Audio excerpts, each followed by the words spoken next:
Welcome to the Dune Minute Podcast, your place to dive deep minute by minute into the cinematic adaptation of Frank Herbert's world of Dune. I am one of your hosts, Zach. And I'm John. And we are back. We are staring down the barrel of a fighter selection screen on a video game, John. That's what's going on in the Dune universe. I got dibs on Blanca. Fair enough. I don't know another reference. Why do I not know any more Street Fighter? Is that Street Fighter? Yeah. Why do I not know any more Street Fighter characters? Okay, so you were never an arcade kid. No. You didn't have video games growing up, so I wouldn't expect you really to know any. Who's the girl who kicks a lot? Chun-Li? Chun-Li. I'll take Chun-Li. Yeah, I'll do that one. Anyways. I'm a button masher, John. I don't know the combos. Fucking asshole just holding down and fucking kick the entire time. You piece of shit. It is objectively the best strategy. I know how to jump. I'm just not going to do it. Fuck you. No, we are selecting fighters today. Foo Fighters today. Foo Fighters. Foo Fighters. All right, there's our walking. There's your walking. Because Paul is continuing. Okay, sorry. We were talking about minute 148 through 149. Yep.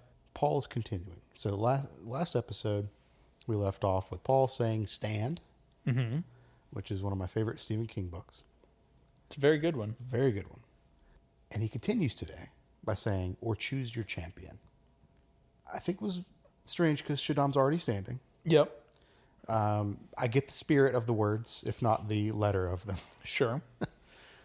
So Shaddam makes no effort to do anything, really, in this moment. Well, He's just staring him down the eyes. Sure, and the champion's very eager to, get in there and get his hands dirty. Because Fade is just like, I'm here, Atreides. Well, he grumbles. Like, he pulls out all of the gravel in his voice.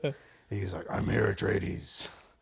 Okay, again, I will die on this hill. I think Fade is doing a Stellan Skarsgård. I think Austin Butler is doing a Stellan Skarsgård impression as he talks as Fade.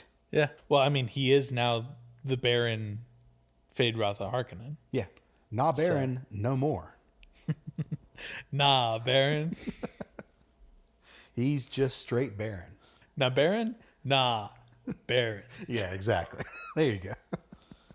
Thank you for tying that together. I got you. And he just, like I said, like we were saying, he just grumbles, I'm here, Atreides. I need a blade. In my notes, I was like, why? He's already staring daggers at Paul. And the viewers can't see the head shake that I did with that. That was a really good head shake. I expected a Z snap as well. Yeah, that would have been good. I just need y'all to picture that. Yeah. Imagine a very good in-time head shake and a little bit of sass. You got it. That's it. That's what I did. Shaddam probably feeling a little bit relieved at this point. He says, accept mine, and Fade nods in agreement. Paul seems to accept these terms and turns around to walk to the other side of the pit that's opened up. Yeah. Circle pit. The circle pit. Yeah.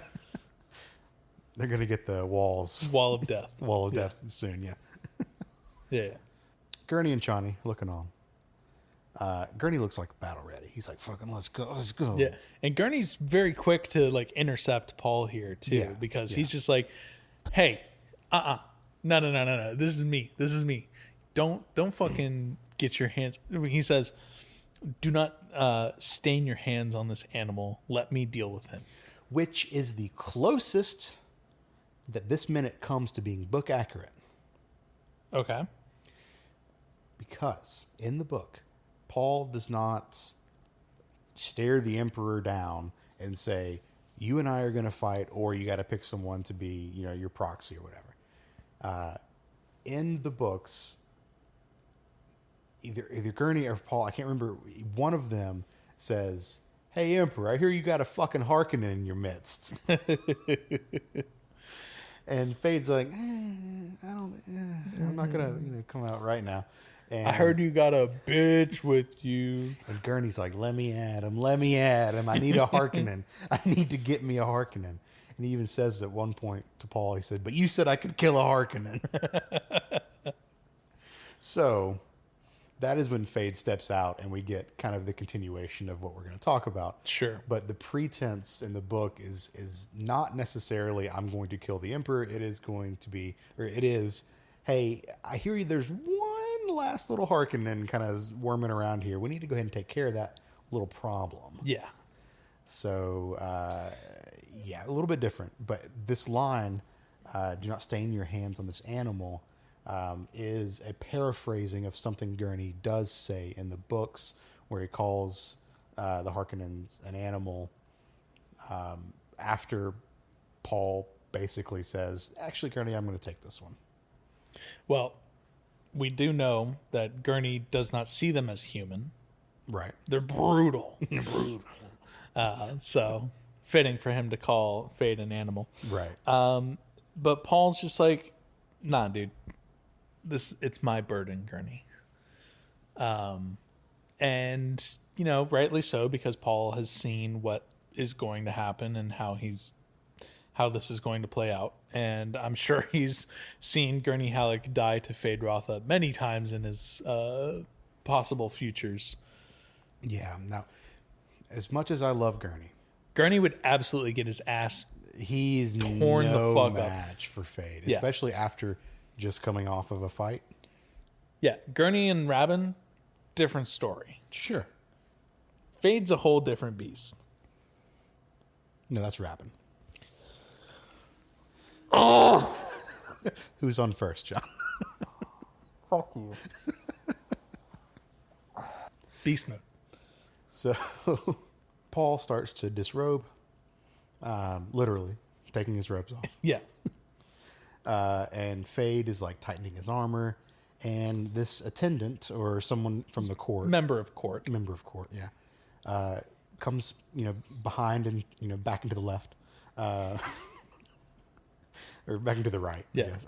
Yeah, you got to get your No, I was left making, and I was left making and a JFK assassination joke. Oh, okay. Yeah. Then, yeah, certainly back from the right. Yeah. He comes and like brings him this scabbarded blade. Scabbarded. Scabbarded blade. How many diddids are on scabbarded? Scabbarded. Just one? Yeah. Okay, scabbarded blade. It's very fancy, not ornate, but detailed scabbard. It is, yeah. And Fade removes it. Gets a second to kind of examine the blade. And how? Okay. Now we know Paul, or we know Fade's enjoyment out of just testing his blades by killing someone. How did he not? How did he show the restraint in not just murking this attendant and going, yes, nice blade? Probably because he's the only Harkonnen at this point, and But I don't think Fade's dumb enough to like ruin his chances of self-preservation. Fair. He wanted to, though. Oh, absolutely. Because you even hear him like take a deep breath as he's examining the knife too. Yeah, he's like, I could slash so many throats with this thing. Fucking just. He pats the knife on the hood and goes, this bad boy will slit so many throats. Also, my question. So, these guys were all brought to like a prison in the palace. Mm-hmm. But they just had this knife on them? Like, He didn't take weapons. yeah, huh? Listen, okay, again, the books cleared this up. Gurney says that he searched them for throwing weapons. And Okay. Clearly, whatever that means. Ninja stars. That's what came into my mind, yeah. Ninja stars. Judy Chop. Diamond Dave's a ninja school. Wow. That is an old YouTube reference. No, so maybe this the blade doesn't count as a throwing weapon, so they didn't take it from them because they're all presumably wearing shields at this point. Yeah. So, who knows? I don't know. Fade got his blade, Yeah. right? At this point, Gurney moves over to Stilgar, and Stilgar's just like staring, like not necessarily slack jawed, but just like in euphoria, just staring. I wouldn't say in euphoria. You know how when you see someone who's high and they're just kind of like He's on a fucking another planet right now. they're just kind of like staring at something. That's Stilgar right now. Stilgar's got a nice body high going. He's feeling a little buzzy. Yeah. Yeah. And Gurney asked him, he goes, why does he take such risks? Stilgar responds with a very cryptic, Muad'Dib leads the way. Notably, way is not capitalized here. Okay. So They've been somewhat inconsistent on that with the subtitles, where way is sometimes capitalized and sometimes it's not. okay, well, yeah, I think there's probably this concept of the way Yeah. that it gets referenced, and that's when it's capitalized. But now I wanted to interject this moment with a quick book reading, if you'll allow. The floor is yours. Thank you. So, preamble to this this book reading. Paul says some shit. Stilgar says some religious shit. And Paul is looking at Stilgar kind of in a new light Okay. at this point. It's something that we've referenced on the show a couple of times up to now, but this is a paragraph or at least a couple sentences that really illustrates it. Go and for it's straight from Frank. In that instant, Paul saw how Stilgar had been transformed from the Fremen Nabe to a creature of the Lisan al-Gaib, a receptacle for awe and obedience. It was a lessening of the man, and Paul felt the ghost wind of the jihad in it. I have seen a friend become a worshiper, he thought. End of reading. But okay, so that is what we have seen over the past umpteen minutes that we've done this show. Sure. Stilgar has transformed from this leadership figure to a follower of Paul.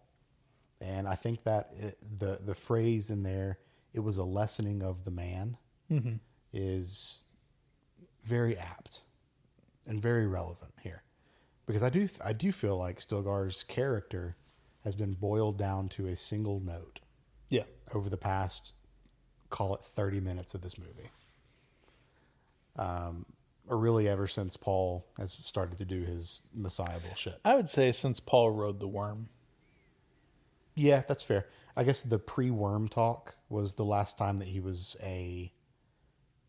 he filled the mentor role. And ever since then, he's just been fanatic. Yeah. Yeah, that's a good delimiter. Yeah, so it was a lessening of the man, and I believe that. They've done a good job of portraying that in the movie. Yeah. So, Paul hands his cloak off to some nearby Fremen, and salutes them. He does his chest pounding thing, and he kind of makes his way over and around the edge of the circle. Zach, I'm so disappointed. What? This is one of the very few moments where we have something said in Chakobsa that, had you been paying attention in previous minutes, you would know exactly what they said. What are you talking about? So he hands his cloak off. I don't speak Chakobsa, John. You don't need to speak Chakobsa if you just listen to the fucking movie. I and watch pay it attention. on mute while I'm doing the dishes. We've talked about this. I take my notes based on what I see. No, in Chakobsa they say this the translation of "Long live the fighters" as Paul is pounding his chest. I'm not going to remember all that. I feel like you're asking a lot. My bad. I did completely miss that. No, I don't listen to it on mute. I don't watch I was listening. I was probably just typing in that moment. Anyways, good catch. I would have just ascribed this to untranslated Chakobsa. But it is "Long live the fighters." Mm-hmm. So Paul starts to make his way around the perimeter of the circle. Yep. And he kind of starts to walk towards Chani. And we get a shot of her, and she's not exactly thrilled about him coming close to her. And that is where the minute ends. So I have a beef as well. Let's end this minute on a beef. Maybe not a beef, more of a gaffe. Okay. An oversight even. So we get this shot flub? of a what? A flub? Perhaps. We get this shot of Chani as Paul's walking around the ring. And, she's got her very blue eyes of Ebad. The people immediately around her have some very blue eyes of Ebad. But there's one guy in particular that's on the far left of the screen who doesn't look like whatever filter they used for the eyes and the coloring of the eyes was applied to him. Or if it was very light and barely noticeable at all. Because it's very obviously like blue eyes, blue eyes, blue eyes, blue eyes, brown. And it's like, wait a second. Granted, in about 4 or 5 frames, Paul is going to cross over and cover his face completely. But it is both at the frame and at the timer that you can see his face, and there are not blue eyes on this one individual. Interesting. Do you think we see him again later, even in passing shots? Probably not, but I also haven't looked at the rest of the movie and close to the detail. Keep an eye out for him. We'll see if it's canon that he's a non-blue-eyed Fremen. I just think it's a gaffe. Could be. Yeah, I mean, you could have a spice allergy, like Yue thought Paul had. So he's not able to ingest enough spice. No, like everyone else thought that it was an allergy, and Yue was like, it's not. I thought Yue said it's just an allergic reaction. You know what? You're right. And then Paul was like, no, that's not allergies. Yeah.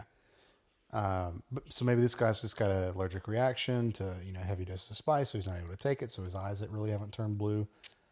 He's part of the spice version of AA. He's in recovery. He's a teetotaler, but for spice. Yeah. So you never know. I mean, it takes all kinds. So I get it. Yeah, that's where the minute ends. Right there is as Paul is making his way towards Chani. Not downtown. Not downtown. No. And he's walking fairly slow. Yeah. These faces aren't really passing. They're just kind of. I guess they are just. They're passing, and he's fade bound. So let's get into that. All right. As always, you can find the Dune Minute online. We are on Blue Sky at duneminute.com, and you can email duneminute@gmail.com if you'd like to get in touch with us. We will be back tomorrow with a Friday episode to wrap this week up, and we'll see you then. See you.